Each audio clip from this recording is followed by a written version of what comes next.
toi.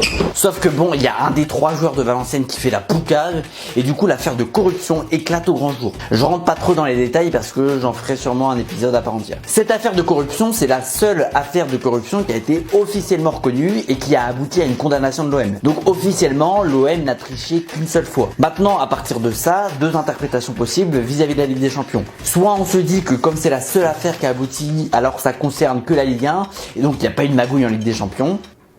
Soit on se dit que non seulement les joueurs de l'OM se sont pas trop fatigués avant de jouer contre Milan, donc déjà c'est pas juste pour Milan, mais en plus s'il y a eu une affaire révélée au grand jour, ça veut sûrement dire qu'il y a d'autres affaires de corruption qui sont passées discretos et qui n'ont pas été révélées. Monsieur Tapi, vous êtes condamné à la prison ferme pour corruption. Tu vois, je t'avais dit pour Monaco. Pourquoi? Pour qui? C'est Lyon? C'est Lyon? Ta gueule, bien. Non, ta gueule. C'est pas Lyon, vous êtes sûr? Non. Parce que Lyon, on a sorti un petit... Un psy, allez-y, continue. Non, non, un petit, on a sorti des cafés, on a sorti des petits trucs, petits... Mais on est condamné pour qui exactement? Vous avez acheté le match contre le FC Nantes. Oui, bon, voilà, on l'avoue, on a acheté le FC Nantes pour un match. C'est Valenciennes. C'est à côté. Pas loin. Non.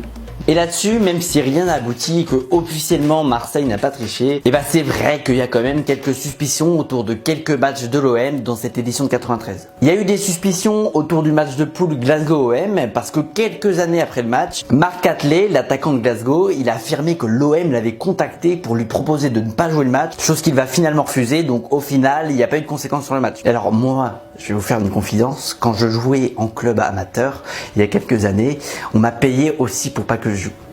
Bon, c'est mon équipe qui m'a payé pour pas que je joue, mais c'est pas allé. Si je te fais le 10 balles, tu joues pas. Hein. Tu t'arranges pour pas jouer, hein. T'es malade, je sais pas. Pourquoi? Parce que t'as chié. Ouais, va t'acheter des bonbons avec ça. Hein. Et n'hésite pas à mourir sur le trajet. Hein. Tiens, fais un cache-cache sur l'autoroute, connard.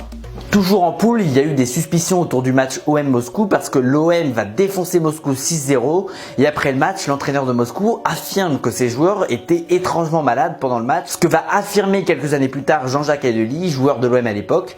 Nos dirigeants avaient récupéré les packs d'eau des joueurs moscovites. Devant nous, avec un large sourire, ils se sont servis d'une seringue avec une aiguille très fine pour injecter je ne sais quoi à travers le bouchon. Et enfin, il y a eu des suspicions autour du match